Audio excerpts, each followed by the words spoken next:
नमस्कार मंडळी, मी वर्षा. तर आज आपण बनवणार आहोत बटाटा रस्सा भाजी. तर इथे मी 10-12 खोबऱ्याचे काप घेतले आहे, ते छान भाजून घेऊया. आता हे काढून घेऊ. आता इथे एक कांदा वापरला आहे मी, 1 इंच आल्याचं तुकडं आणि 4-5 लसणाच्या पाकळ्या. हे छान तेल टाकून खरपूस भाजून घ्यायचे आहे. त्यात थोडे कोथिंबीरीचे देठ टाकले आहे. आता हे छान खरपूस भाजलं, आपण बाजूला काढून घेऊया. आता टोमॅटो घालून घेऊया. 1 टोमॅटो वापरला आहे बारीक कट करून. त्यामध्ये पटकन मऊ होण्यासाठी आपण किंचितसं मीठ घालून घेऊया. आता टोमॅटो ही छान मऊ झाले आहे, आपण बाजूला काढून घेऊ. आता हे मिक्सरला दळताना त्यात अर्धा चमचा कांदा लसूण मसाला घालायचा, याची छान प्युरी करायची. आता बटाटे कापून घेऊया. तुम्ही छोट्या किंवा मोठ्या आकारात बटाटे कापू शकताय. मी मध्यम आकारात बटाट्याची साईज ठेवली आहे.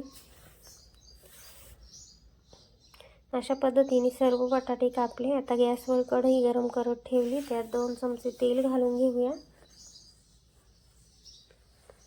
तेल छान गरम झाले की त्यात पाव चमचा मोहरी घालून घेऊया.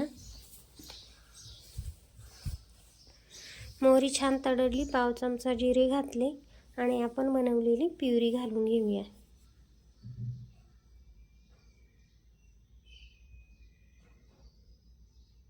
आता यामध्येच अर्धा चमचा हळद घालायची, 1 चमचा लाल तिखट घालायचं आणि अर्धा चमचा किचन किंग मसाला घालायचे. हे मसाला छान तेल सुटेपर्यंत आपल्याला परतून घ्यायचं आहे आणि हात अजिबात थांबवायचा नाही, कारण ते खालून मग ग्रेव्ही चिटकू शकते, म्हणून कढई जाण्याची शक्यता असते. तर इथे मसाला छान परतला आहे. यात आपण आता बटाटा घालून घेऊया.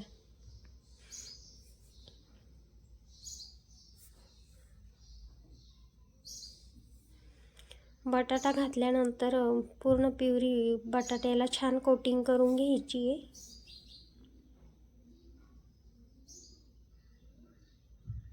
हे बघा, इथे छान कोटिंग करून घेतलंय.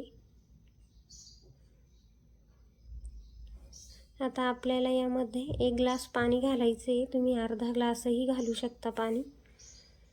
तर मी 1 ग्लास पाणी वापरलं आहे.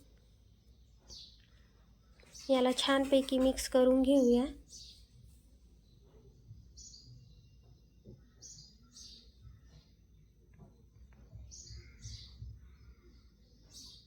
यात आता 1 चमचा मीठ घालून घेऊया. मीठ शिजतानाच घालायचं, म्हणजे भाजीला बटाट्याच्या या फोडींना छान चव उतरते.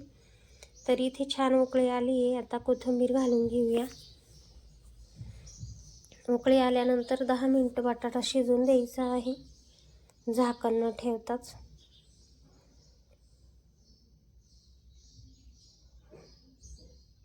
आता इथे आवडीप्रमाणे कोथिंबीर घातली.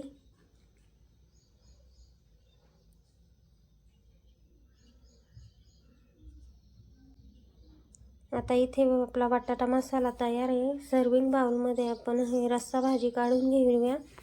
व्हिडिओ आवडल्यास लाईक करा, सबस्क्राईब करा. वेळात वेळ काढून माझा व्हिडिओ बघितल्याबद्दल धन्यवाद. पुन्हा भेटूया पुढच्या व्हिडिओमध्ये. तोपर्यंत मस्त खा, स्वस्त रहा.